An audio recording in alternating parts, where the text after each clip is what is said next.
Hey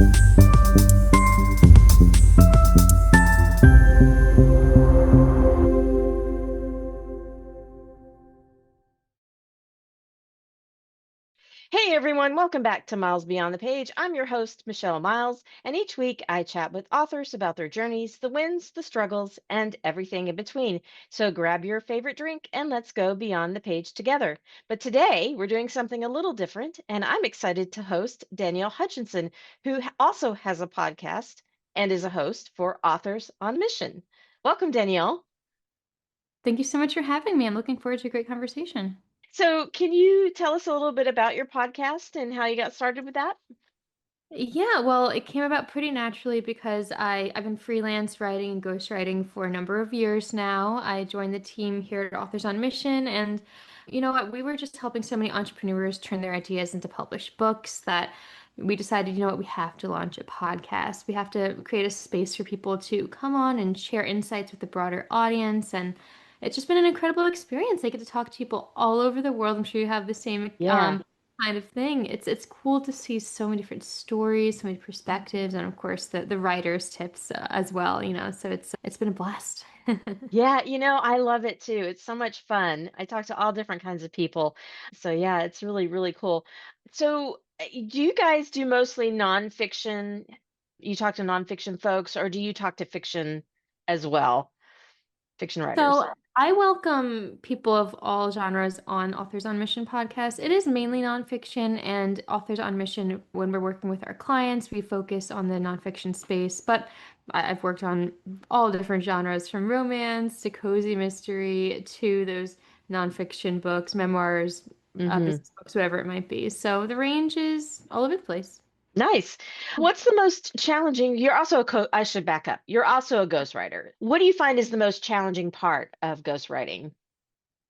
Honestly, because I have so many different projects, a lot of different clients, I found myself getting kind of absorbed into my work. You know what I mean? You take on Yeah. the client's perspective, their inner voice, and even how they think through problems. So it's funny to go from like one project to the next and reframe your mind a little bit. And then at the end of the day, stepping back into my own mind. It's fun. But I guess that's what the role of a ghostwriter is all about, is Mhm. just kind of mimicking the different styles and carrying on their worldviews and their emotional weights, whatever it might be that we're writing on the page. It's a lot, but it's important to do. So it's what makes a great ghostwriter, I guess. Yeah, I find that interesting. I've never actually thought about doing that, but what made you get started in doing that?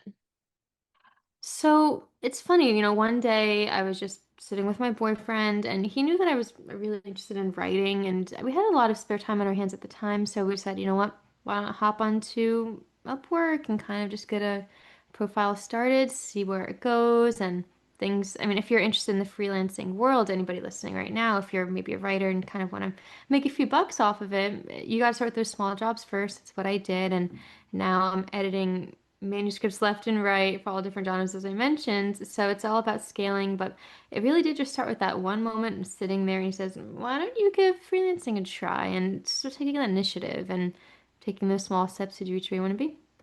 Oh, that's awesome. I have signed up for Upwork, but I haven't done anything with that yet. Yeah, so It's then you make the account, but then you have to get on it a little right. bit. Yeah, you have to put in the legwork, and I just haven't had time to do that yet. So, what is some of your advice for someone wanting to write a book but feeling overwhelmed? Yeah, I mean, I think a lot of people get overwhelmed and feel inferior when they start to write a book. One, because they think I'm not a good writer. I'm not going to have the ability to make a quality piece of work. But another side of it is I don't have time. You know, they're working a Yeah. busy job, Mm. especially people who work with authors on mission. They're entrepreneurs, they're politicians, they're in the healthcare field. They don't have time Hmm. to sit for hours a day. Um, but, you know, to get past both of those, I think that it's important to just start in small increments. Kind of like how I mentioned before, start with small jobs when you're freelancing, start with small projects when you're writing. Just write one story. Don't worry about the 80,000 word manuscript you want to write. One lesson, one chapter, whatever it is it's you're excited about. And when you start with that passion and that excitement, then the rest will eventually flow, and you can even mesh it all together later on down the road if you need to. But at least you're making small strides. And once you have the foundation, again, just the rest builds itself. Another thing that I find is really helpful, especially if you're feeling a little bit inferior, like I mentioned, you're not sure if you can write a book well, talk your ideas out loud first, record yourself, see how you sound, and that's a good way to kind of test and see, is what I'm saying making sense? Is it valid? Hmm. Is it engaging? So all of that just kind of goes to ensuring a quality piece of work and just getting started. Yeah, getting started is the hardest part, I think. What separates a good business book from a great one? Yeah, I've worked on so many different business books at this point. Everybody has a different framework, mindset, stories to share, challenges, whatever it might be. I think that the most important ones, the most worthy ones, are the ones that talk about the struggles along with the successes. Hmm. Not a lot of authors are brave enough to come out with things that they did wrong. And that's Yeah. at the end of the day, that's what you need to do. You need to make sure that you're being authentic to your readers, that you're talking about the struggles along the way, the things that you messed up, because they want to know about that, and because they want to know how you solved it and how you got past it. And when you, at the end of the day, no one really wants to hear a book where everything went perfectly. They want to feel like you've been in their shoes before. So I'd say Hmm. that's kind of what makes it a good business book. You got to have that little bit of an underdog story and talk about how you got there. Yeah, I love that. I love that underdog story too. I mean, I think that's what we always want to root for too, right? The underdog.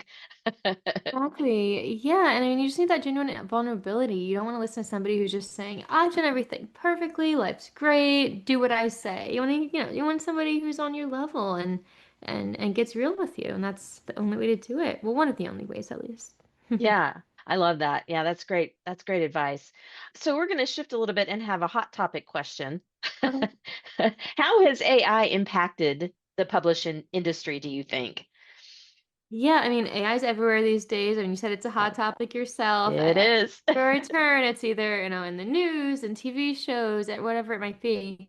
And yeah, of course, it's happening in the real world. I mean, nowadays it's easier than ever to write your book and get it on Amazon. Everyone could do it. But what I've seen and what I like to do is use it as a tool rather than an actual writer itself. Of course, there's if you try to write your manuscript with AI, it's going to come out garbage. You're going to get M dashes. You're going to get the, repetitive phrasing of sentences, and of course, the words like delve and the vast tapestry, and it's cringy. Right. So that's exactly so I like to use it as a tool, maybe for research. If I don't know a certain concept, if a client tells me a story and I'm not quite understanding what they meant, I might use it to help me pull the main points from it and, Hmm. better phrase what they're saying. Many different ways to use it. Research, for example, like I mentioned before, but also outlining and idea generation. Maybe if you're not sure what to name a chapter, it can spit out some ideas for you and you can kind of go from there. But Hmm. my rule is always to take it with a grain of salt. And fun fact, I've actually been working on my own book series about humanizing AI, which is, I think, going to be the newest thing because everyone's using AI. But as I mentioned, it's not the best quality writing. So that's why we kind of have Right. to learn to humanize it a little bit. So I think it's just another interesting thing to think about. But to circle back to your question, AI is impacting the publishing industry tremendously and in so many different ways, and we just got to learn to use it correctly. Yes, I agree. I love this humanizing AI thing. Can you talk a little bit about that and where you got the idea for that? Yeah, thanks for asking about that. It's a fun little project I've been doing on the side of my other work for clients, and the reason I'm writing about it is because I'm finding more and more often my role is shifting slightly from, and of course, ghostwriting is still a huge need, but a lot of people are writing their own books and they need it edited, but they need more than editing because they're using AI to write it, and so that's where I come in to help make it sound like an actual person wrote it and not a robot, removing the things that are just telltale signs. I listed some of them before, but I think a lot of listeners right now, maybe you can too, Michelle, you can look at like an email, for example, and you know that like your boss was using AI to write that just based on the bold letters and the M dashes, right? So Yeah. when I when I humanize, we get rid of all that obvious stuff. We change up the sentence structures. We add more personal anecdotes, more stories, anything to make it more unique and engaging than what AI typically spits out to you. It's a whole process. So Hmm. I think if you're listening today, I mean, consider that. You have to take another step and not just blindly use AI for your book. You need to add some heart into it, some humanization. I love that. One of the things I think that we're experiencing as authors today is the deluge of emails that we're getting written from marketing experts, and I put that in air quotes, that you can tell were just written by AI. They took your book title, your blurb, and then spit out this marketing thing of what they can do for you. I get two and three and four a day that I'm just deleting. So yeah, you can They're definitely getting more tell. creative with it too. They are. They're coming through my website contact form. They're sending me emails directly. And, unfortunately, this is not the way to market to authors. None of us are going to want to work with that. So, talking about trends, what trends are you seeing in business publishing these days? Yeah, I mean, again, I mentioned before, there's lots of different frameworks out there, lots of memoirs out there. I'd say that a lot of people are, based on my guidance and kind of like suggestions, people are adding more vulnerability into their memoirs. It's important because you don't want to see that surface level success. You want to see, the real life, what actually happened, to get to where Hmm. you are. Also, shorter books, more actionable books, ones that aren't 500 pages, but more like, maybe 300, even 100 pages of just like, let's get to the point. What do we need to know? Let's move forward. So I think those are kind of the what's been trending more often because when you think about it, who has time to sit down and read a whole giant book, right? You got to find something nice and quick.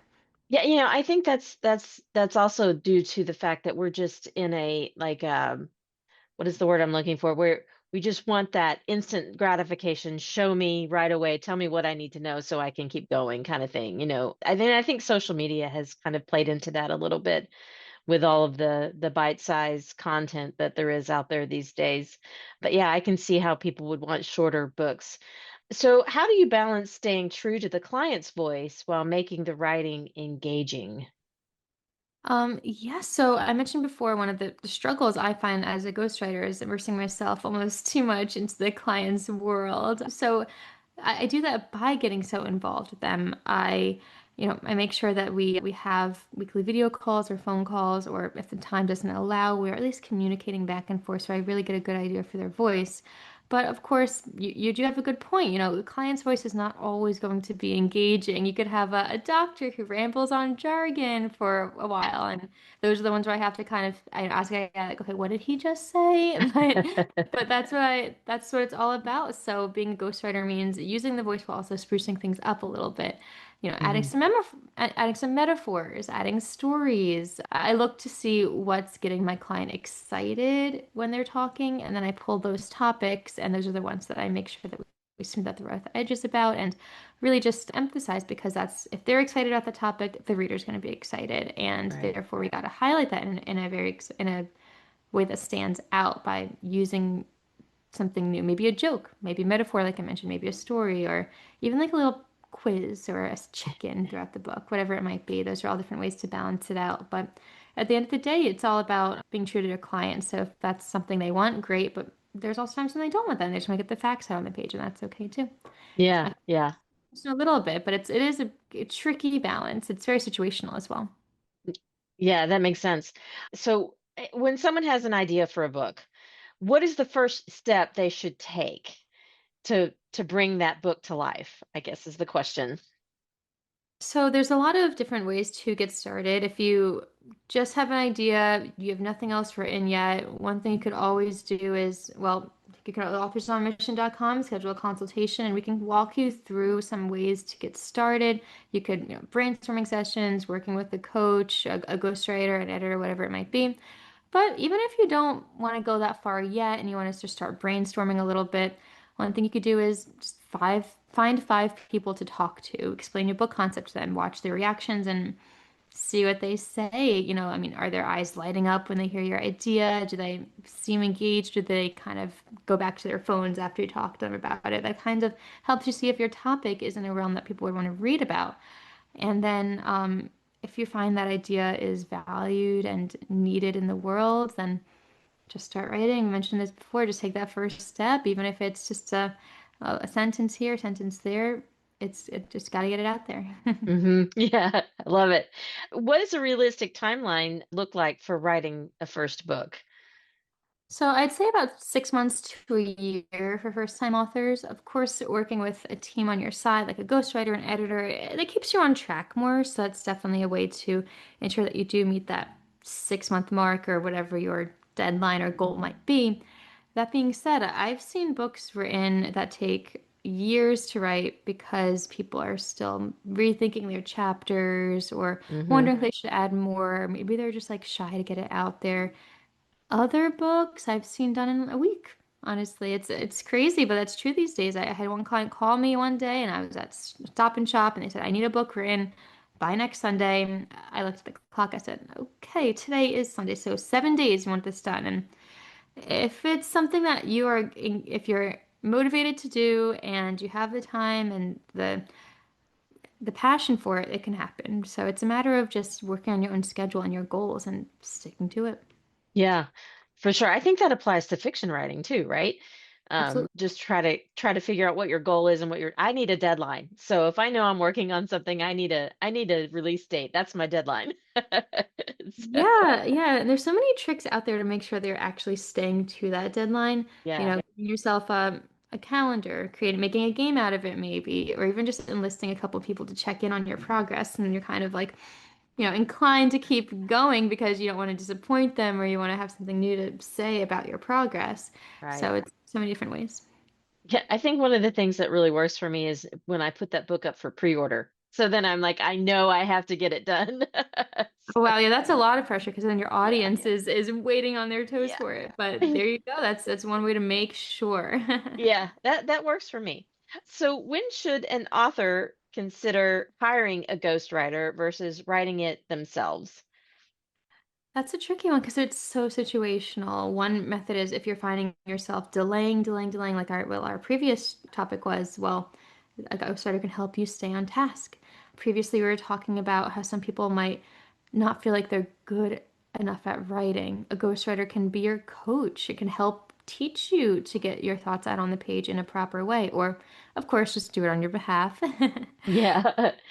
But also, if you're an entrepreneur, for example, when you realize that you just don't have the time to write it, but you have so much to say, your expertise needs to be shared, well, a ghostwriter can take that off your hands. I mean, think about it this way in financial terms. If you're making maybe $100 an hour at your job, but then you take off a couple days to write your book, well, you're losing that money to write the book, but you can also hire somebody to do it for you, and therefore you're doing both tasks at once, you're expediting the process, and the gains at the end of the day will be more profitable. So, however you think about it, a ghostwriter can be a great asset to you in whatever regard and whatever capacity you decide to team up with that person for. Mm. I find that interesting. And do you do any ghostwriting, or do you know that there are ghostwriters for fiction, or is it just strictly do you do for nonfiction? Oh, I absolutely do it for fiction as Oh, you well. do? Okay. Yeah, Authors on Mission specializes in nonfiction, but on my private freelancing opportunities, I've done a ton of fiction books, mysteries, cozy romances, even like thrillers, that sort of thing. It ranges a lot, and those are my favorite books too, right? Because you can be a little fun with it. I'm working Yeah. with one client right now. We're doing a very steamy romance. It's a lot of fun to do, but then it's funny because I switch gears and I talk about like politics with another client. So it's really it's great. It's great. So, all over the place with that. I love that. So, how do you recommend authors handle writer's block when they're kind of stuck and looking for a way to move forward? Oh, that's a tough one. But I actually have written a lot about that. We have a blog here on Authors on Mission, so I have a couple posts about like different strategies to get your juices flowing. For me, I find the best thing to do is change your scenery. I have a couple different office spaces here at my house. I have this one here where I do my podcasting. I have another one upstairs. I also have a backyard. So just switching gears a little bit helps in that process of moving from one computer to the next. Your brain is kind of, you know, um, switching from, one mindset to the next mindset. If you have any pets at your house, I recommend some puppy time, maybe, just something to release those energies. Honestly, it's fun to, and then you're bonding with the little pups and you get back to work, and then who knows, that might help you. And if those don't work, there's always the idea of just turning it off altogether. Try again tomorrow. Sometimes you just, no matter how much you're forcing it, it's not going to get on the page. So try again another day when the inspiration does strike. And when it does, don't delay it. Just get right to it. Don't let that feeling get past you. Just hold on to it and start writing. I love it. So do you write anything other than, do you have other writings? I guess is my question. Do you have other writings that you do for yourself other than ghostwriting? So for myself, I'm working on I'm on a book about humanizing at the Hmm. moment. But I do solely work with my clients. So it's ghostwriting, it's editing, and of course, helping them develop their brand and making sure that everybody's able to enjoy the book once it's out there and it doesn't just get lost on the shelves. So it's a comprehensive service that I do. And it's busy work. It's a lot to do, but when I do have time to write, that's the one project I'm working on is humanizing right now. So hopefully it'll be out there pretty soon, and we could all, learn a little bit from that too. Yeah, I would love to learn about that. So you have to keep me posted on that. Will do.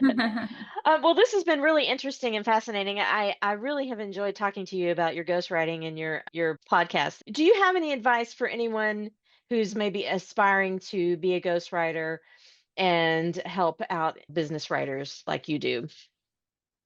Yeah, of course. I would say that you have to start small.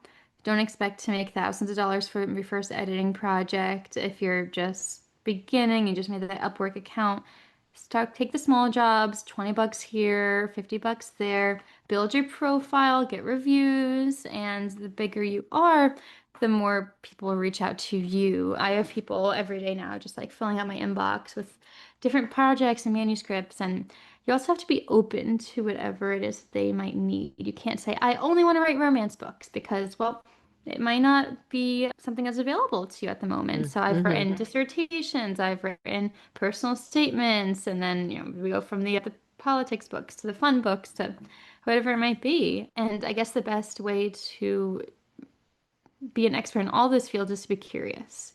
You have to be curious about other people's stories. You have to be curious about what's happening in somebody else's world and be willing to ingrain yourself in that world, in their mentality, in their mindset, and that's how you can best do the job effectively. And I guess my last piece of advice is making sure that you really commit to it. Really make sure Yeah. that because I spend hours upon hours every day working on different projects. It's a battle to make sure you have the time for it, but that it's also something to sacrifice. So commit to it, and if you find the time, then hey, within a couple of years, you'll be exactly where you might want to be. I love it. And then one more question. How do you define success as an author? Success as an author, wow.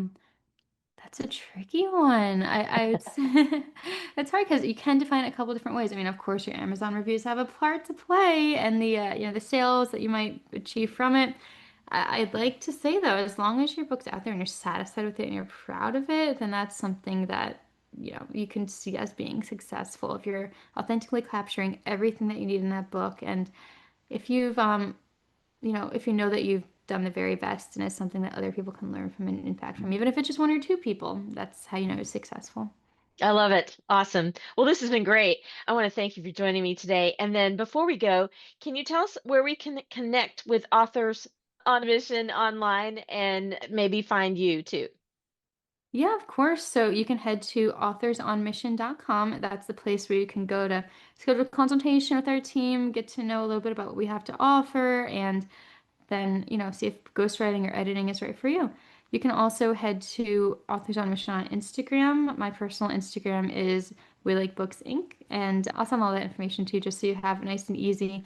And yeah, guys, so just don't delay. If you have an idea, there's nothing stopping you. If you want to get a book out with your name on it, something to be proud of, something to share with your children one day, it's something to add credibility to your name in your career, write a book. Easy as that. Yeah, awesome. And all of this will actually be in the show notes so people can click it and they can find you guys and connect with you that way. So thank you so much, Danielle, for joining me today. This was really interesting. It's always a pleasure, Michelle. It's great to see you again, and I thanks for know. having me onto the show. Yeah, absolutely.